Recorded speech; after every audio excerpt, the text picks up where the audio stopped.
Hey, how you doing? Justin here. A little interview with you today with Jukka from Juca's Tone Shack, and he is a professional katana sound maker. And I thought it might be a really cool little afternoon or chat or whatever to talk about his top tips for sculpting sounds with the katana. So, hey, how you doing, Jukka? Hello, Justin. How are you? Thanks for inviting me. You're very welcome. Where are you coming from today? Where are you based? I'm in Portugal, in a little town called Viseu. Okay. It's funny. Portugal's. There's only two countries in Europe that I haven't been to, and Portugal's one of them. The other one being Greece. And I must sort that out. It's great. It's a great country. Looks beautiful. Okay, so let's, I guess, just start off with some top tips for the guitar. So what are the things that you think when somebody's programming up a sound, what are the things that you've discovered are the secret sources for getting a good sound? Well, basically, the first thing that I advise people to do is to go, and now going into specifics about the EQ. And one thing that I find out about all this modeling and digital amps and whatever you want to call it, because some people say they're not digital or modeling amps, but in the end, one of the things that I do is on the EQ, I roll off a lot of the high-end content. So kind of if you have like a cut around 5 kilohertz, I mean. That gives me much more of an analog sound to it. It's the first thing I do, and probably a lot of presets. Okay. I've noticed myself rolling off some of the top end in that global EQ is pretty powerful, isn't it? Yes, it is, and the sound can be a little bit ear piercing sometimes. So you have to compensate then that with the EQ from the amp or another EQ for like parametric EQ or the new EQ that comes with the new version. Mm-hmm. That's the way I do it. So if I cut 5, I can boost around 5 again on another section. Okay. And you think if you're cutting it in the global and then boosting it again on the treble, you think it seems to still improve it? Yes, it's kind of an old technique you might have heard in the studios about those old Pultec EQs who have the boost and cut at the same time. And I do that a lot. Mm-hmm. Sometimes I cut around 200 and then boost it again. And it seems to work really nice. I haven't tried that. Yep. There you go. I've got a tip for myself too. I like that. Yeah, that's pretty cool. So, well, that was a pretty cool tip about the cutting, the boosting, the same thing. You mentioned 5K. Are you using it for mids? Like I found for myself that sometimes, particularly getting kind of tube screamery kind of sounds, dirty sounds, that boosting the mid really help things cut through a bit. Is that something you're doing globally as well, or doing it in the pedals? Normally I don't touch the pedals. The only thing I do on the pedals is roll off a little bit of the bottom end because I think the Katana already has a lot of bottom end. So I normally don't touch the pedals, just the bottom end. Cut a little bit and then adjust the DQ accordingly because pedals do change the sound of the amp, and that's a normal thing. But I like to have some clean, transparent options. Like for example, you have on the booster pedals you have the clean drive, and that clean drive, clean boost, I mean, it's one of the only pedals. It's not the only pedal that doesn't affect your tone. So basically, if you have already a real cool, real good dialed in tone in the clean or the crunch channel, if you stick like a tube screamer on top of it, you're going to mess around with it. It might be on purpose, but if I want to maintain my tone at its best, I use like a clean boost. It's very transparent. So you find yourself not using the pedals as much as the other amp sounds? Yes, that's true. The pedals are just a compliment. I mean, it just to give a little different flavor. And I usually use them if I need an extra push for solos or stuff like that. But they do alter the tone a lot. So I'm very careful about that when making my sounds on the different channels. They do alter and color the tone. So it's funny because I found most of the sounds that I liked were using the clean sound on the clean setting on the Katana and then using the pedals on top rather than using the crunch or the brown sounds or whatever for myself. And that's very correct because the clean channel is very good on these amps. And I also tried that as well, but you kind of lose some of the lows and some mids in some of the channels like lead and crunch, and the clean is the perfect channel for that, you know. But some pedals, for me at least, don't sound too good with the clean channel. So I prefer to go sometimes, or I'll do another thing, which is basically going to the clean channel, but putting the gain and the volume max out. Okay, so that's where the breakup starts to happen, and it sounds really good, you know. And then probably you don't need any pedal more. It sounds really good.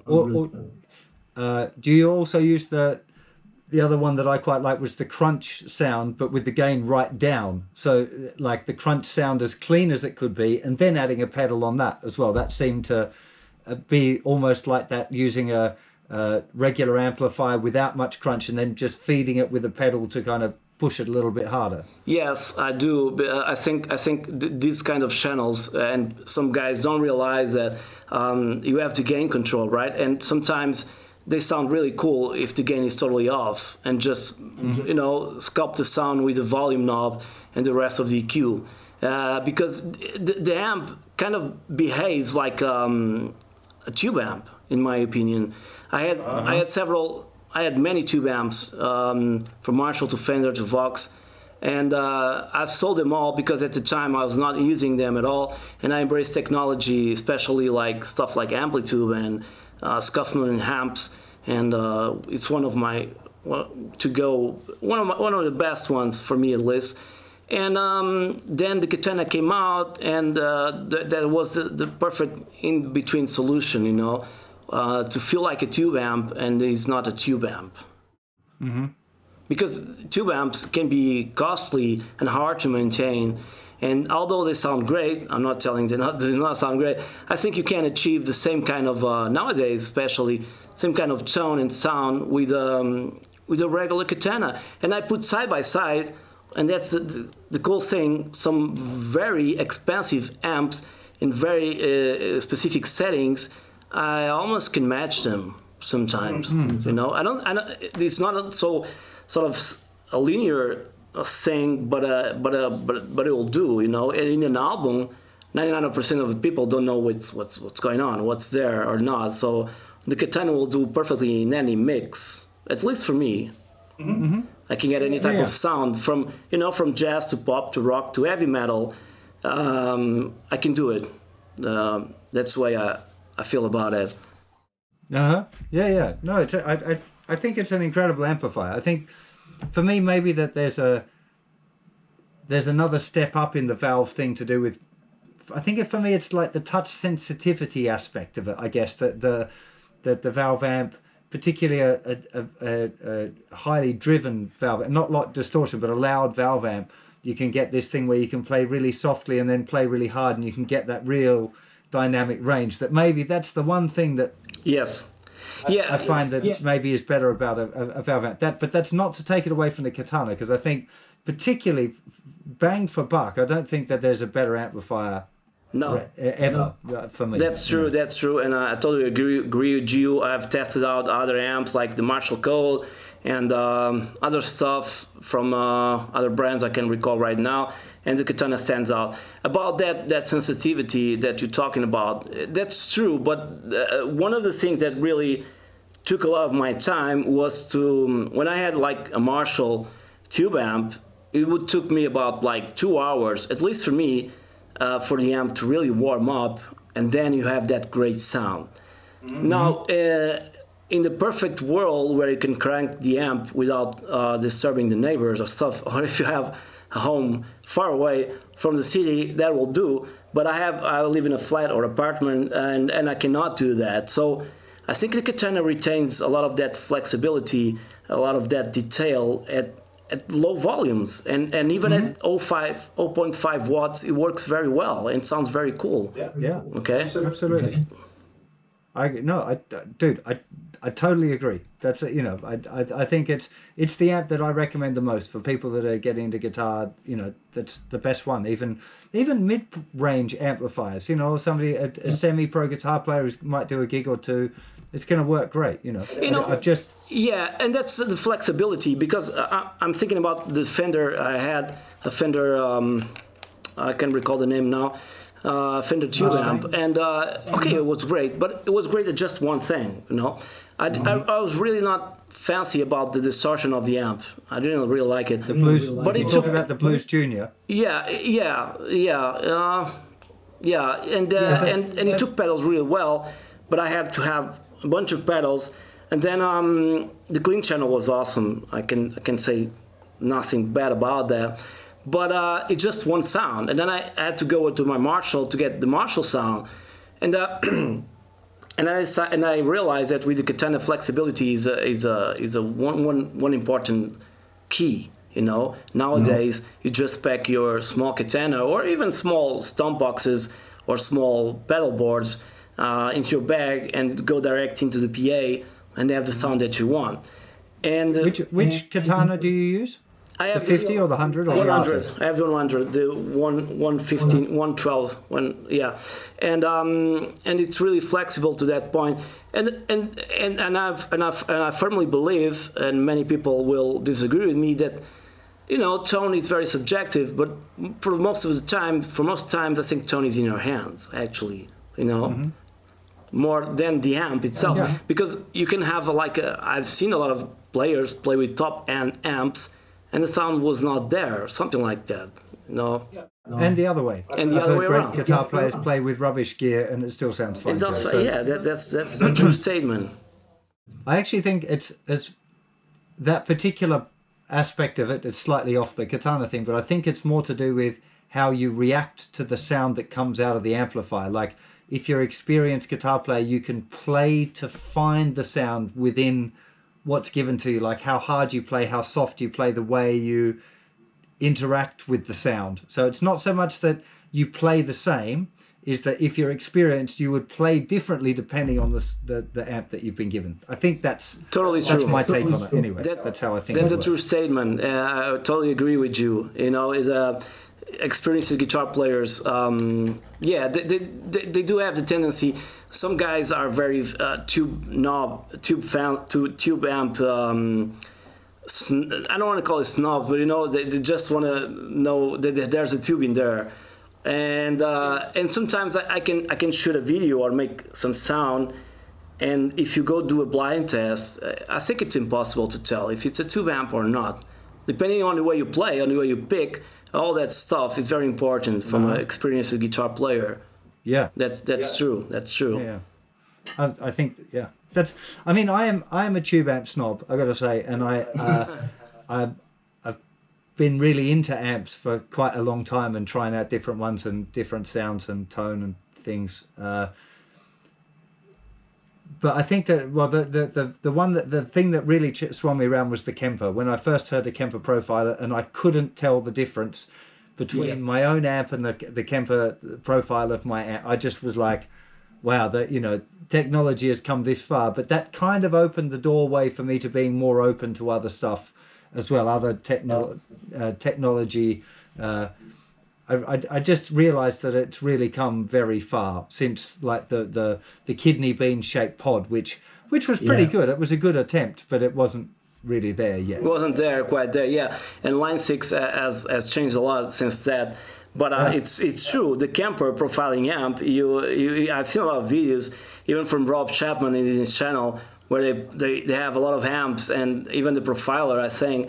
And they could not tell the difference between them. Yeah, like JCM patches and stuff like that inside the profiler.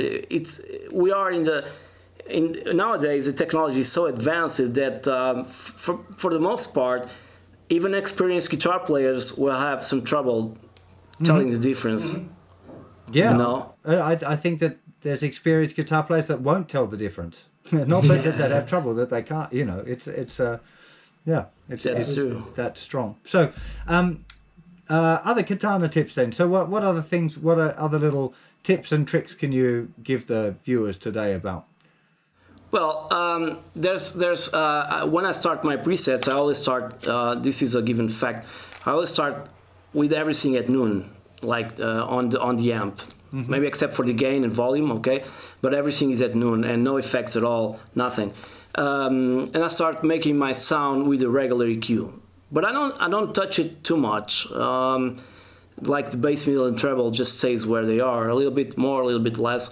And then I go right away into the parametric EQ because I love that EQ. Or now the new GA10 that comes, and start sculpting my sound. And depending on the guitar that I have, of course, even this PRS have the split coil, and if I'm using the split coil, I'm going for a different tone. But essentially, I start with EQs, and no effects at all, just EQs, and try to listen to the sound and see how good it sounds, and if it's smooth enough, if it cuts through the mix. How does it sound when it's louder? Because that's very important as well. People sometimes just play at low volumes, and then when they put it loud, it's a different thing. But basically, that's where I start. And I fine-tune first things on the parametric EQ. And then I go into the normal, regular EQ, and I start filling the knobs, until I'm happy. Only after that, I go into the effects. And even then, I'm really careful about the effects, about the reverbs and the delays. Especially reverb and delays when it comes to the tail of the reverb, the high cut options that you have, the tail of the delay, the high cut and low cut, high pass filters and low cut filters that you have access to, because sometimes you might have some delay that is going to clash, I think it's a word, with some high frequency content from the amp if it's not well treated. So it takes a lot of time. I take a lot of time considering those aspects and listening to the sound to see if it's kind of perfect to my taste. And every channel sounds different, so I have to tweak the knobs a lot of times. So I spend a lot of time on BTS, on Boston Studio. But that's the thing that some guys use the master EQ. I think global EQ. I never use that global EQ because it affects the amp totally every channel. I want to maintain my sound open to other ideas, so I don't use that. I just use the regular parametric, and sometimes I use 2 EQs or 3 if you count with the equalizer from the amp. So that's just the base for the sound. And then I add effects. Of course, if I'm recording for myself and not doing patches, I'll add another kind of effects in Logic or Pro Tools, depends. Another reverbs and other delays that make ping pong, stuff like that. Yeah. I think for me, probably the weakest point for the Katana was the reverbs, and I'm hoping that they, start they had that issues up on the spring reverb with the sensitivity knob. They did have issues with that. Now I think it's a little bit better, but it's not the best reverbs, of course. No. Again, I'm not saying they're bad. I'm just saying that's one area where I think that a lot of sound sculpting can be really defined by that, and most guitar players will be using, once you've got the basic sound right, people, if they're in a recording studio, are going to be using the best reverbs that have ever been made in a recording studio on the guitar sound. Sure. And the listener kind of expects a little bit for their guitar sound to sound like what's coming out on the record, but not realizing that the sound that was actually recorded was probably very different to what it is that they're actually hearing. So in some ways the Katana needs to be a little bit a guitar amplifier with guitar sounds, but as well like a mini recording studio that offers studio grade reverbs, not guitar amp grade reverbs.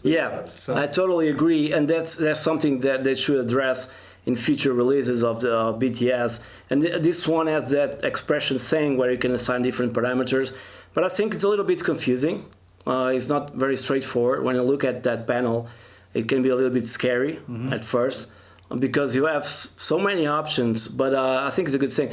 But it should come in let's see, someday in the future we'll have BTS in the form of a plugin where you can. I'm already doing that in another way. I'm using Bias Amp 2, and I'm using the match, kind of like the Camper, profiling thing, and I've already profiled some of the channels from the Katana, and I have great results with that. Everything at noon, so stick to the sound, don't mess around with too much, just the normal channels with no EQ added, so nothing's fancy, And then I insert that in Pro Tools or Logic as a plugin, and I have the clean, the crunch, lead, brown, and acoustic channel already ready to add more effects and tailor that to my taste. Yeah. And what are you using for that? Peak bias? Yeah, I'm using bias amp 2, which has that match feature. Right. You know, you listens to you play something and kind of like the Camper. Huh. I haven't tried it out yet. It's been on my list of things that I need to try, but there's already so many things on my to-do list that some of them just live there. They may as well build a little house there and they can live over on the to-do list, because it might be a while before they... Happens the same to me, you know, with the tone requests that I have to make so many artists and stuff like that. Some of them I totally forget and they stay behind. But I've done around, let's say, around 300 artist presets. Wow. Okay. Like 300 songs or 300 artists with different sounds for each artist within each artist. A mix of both. Yeah. Sometimes an artist with different settings for different songs. Sometimes just a preset, an overall sound, like a John Mayer preset. I've done quite a bunch of those, and so it's around 300 videos. Not 300 videos, less than that, because I have several videos with several presets, but around 160 videos just about sounds on the Katana and whatever you can do, you know, Prince, Slash, you name it. And I've done a lot of that stuff. So some things I do forget as well.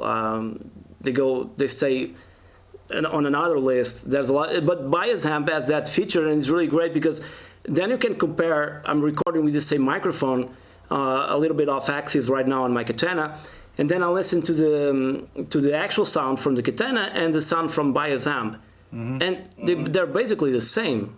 It's incredible.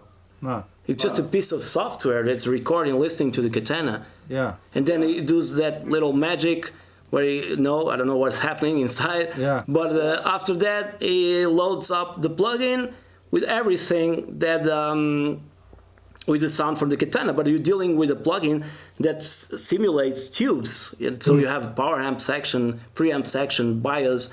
So it's endless. Yeah, that's pretty crazy.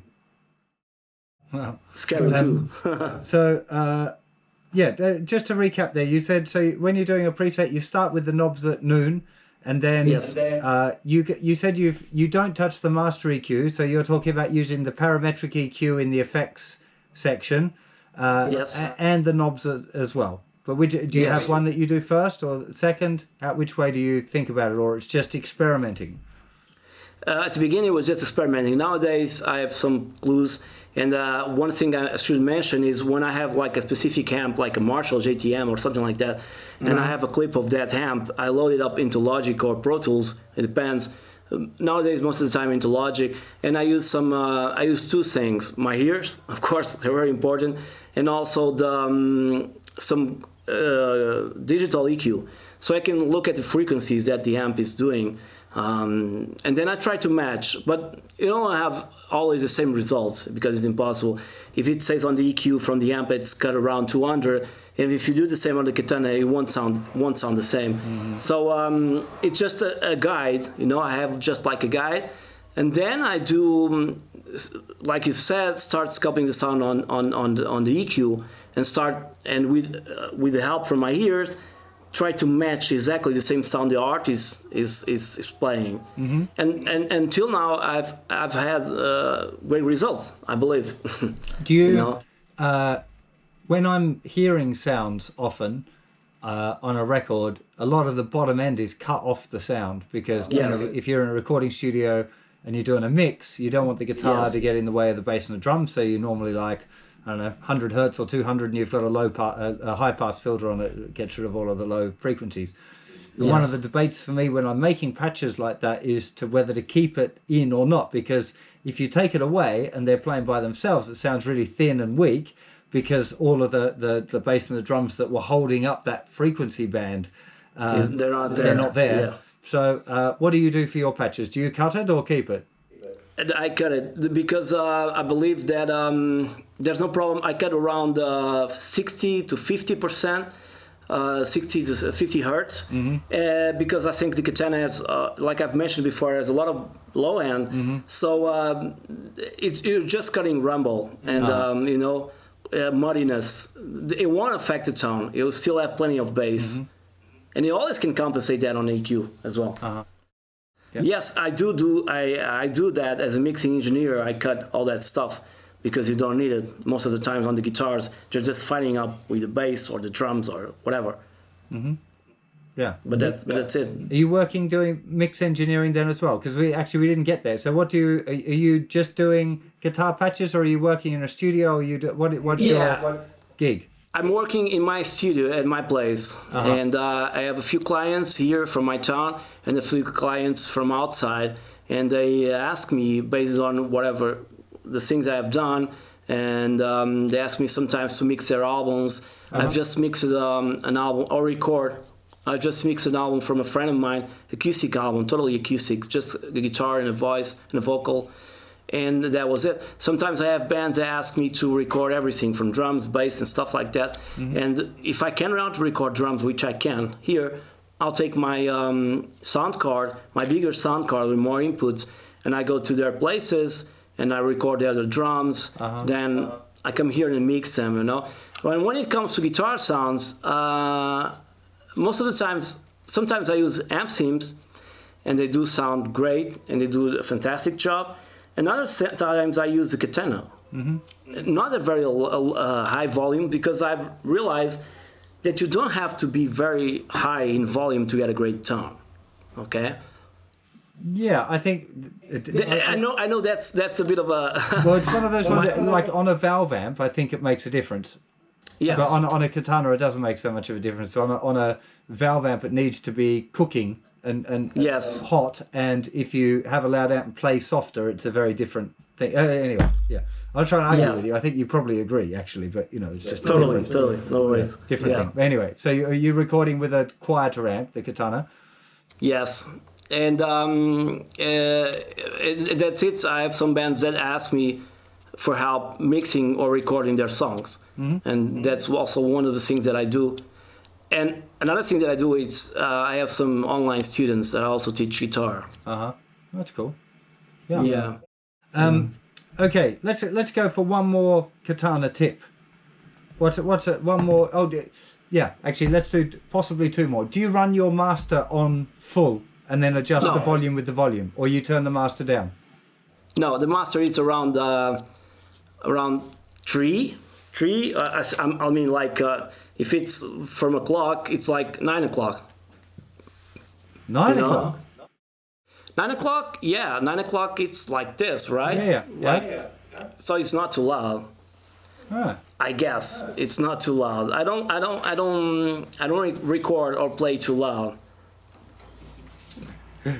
So basically that's how I use the master. I know some guys put it on max out the master, and then go from the volume out, but I prefer the other way around.